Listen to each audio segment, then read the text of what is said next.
Hello friends, welcome back to my channel. কেমন আছো সবাই? আশা করছি সবাই ভালো আছে, সুস্থ আছো, আর আমরাও ভালো আছি।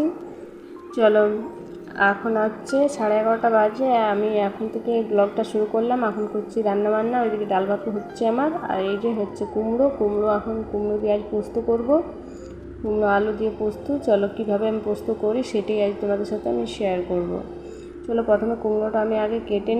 এই যে ফ্রেন্ডস, আমার কুমড়ো আলু কাটা হয়ে গেল। এই দেখো, ভালো করে দেখো।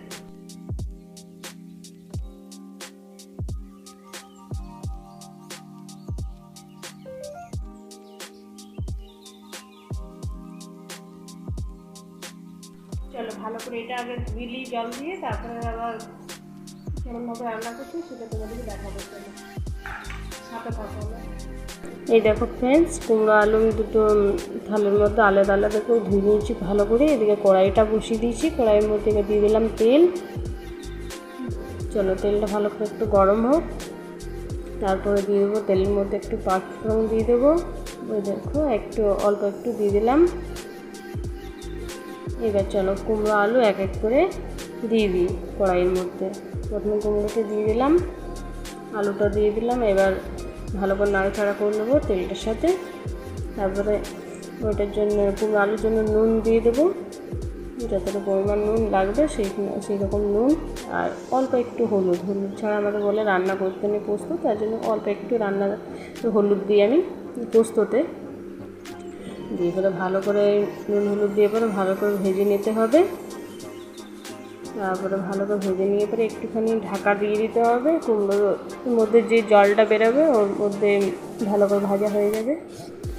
ঢাকাটা এবার খুলে দেখি একটু। ঢাকাটা খুলে দিলাম, আবার একটু নাড়াচাড়া দিয়ে দেবো ভালো করে।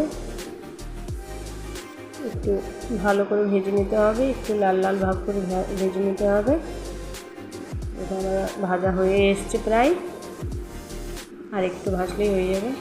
চলো আমার ভাজা তো হয়ে গেছে। এবার দিয়ে দেবো জল এর মধ্যে। এই দেখো জল প্রায় 1 গ্লাসের মতো জল দিয়ে দিলাম আমি।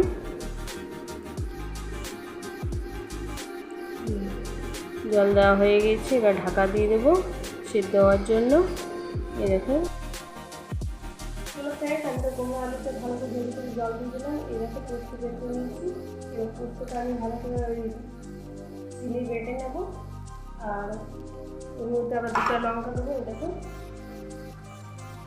পোস্ত আর 2টা লঙ্কা দিয়েছি। তাহলে এটা আমি বেটে নিই, আবার আসছি। পোস্ত শিলের মধ্যে দিয়ে দিয়েছি, চলো বেটে নিই। এই যে বাটা হয়ে গেছে পোস্তটা, দেখো পোস্ত বাটা হয়ে গেছে। এদিকে জলটাও শুকিয়ে গেছে, সেদ্ধও হয়ে গেছে। ভালো করে একটু খুন্তি দিয়ে নাড়াচাড়া করে নিলাম, একটু আলুগুলো থেতো করে দিলাম। জলটা যে থাকবে সেই জলটা একটু শুকিয়ে যাবে। চলো এবার পোস্তটা দিয়ে দিই। আর দেখো আমি পোস্তটা দিয়ে দিলাম। পোস্তটা দিয়ে পরে আর এখন খুব আঁচটা কমিয়ে দেবো, পুরো একদম লোই করে দেবো। আর ভালো করে ওই পোস্ত বেটেছি ওই বাটির মধ্যে একটুখানি জল দিয়ে পরে ভালো করে পোস্তটা এবার নাড়াচাড়া করে নেবো।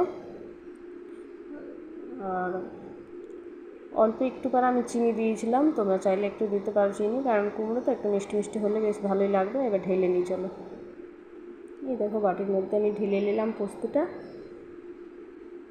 চলো আজকের মেনু আমাদের সিম্পলভাবে মেনু হয়েছে। আজকে আমাদের নিরামিষ রান্না হয়েছে।